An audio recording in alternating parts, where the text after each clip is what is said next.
I am utilizing the Bit Integrations plugin to establish a connection between these two platforms. Let's go to Bit Integration Dashboard. Create integration. Search and select MailPoet. Choose a form. Next. Search and select FluentCRM for action. Click Connect to FluentCRM for authorization. Authorization is successfully done. Click Next.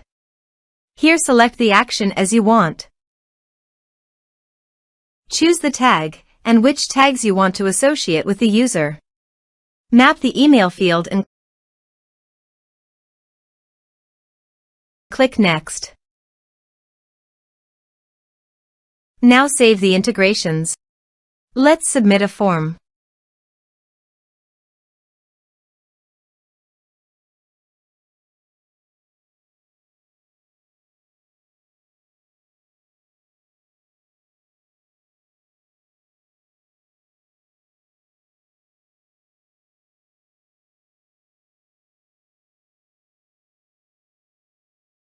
Submit it. Form submitted successfully.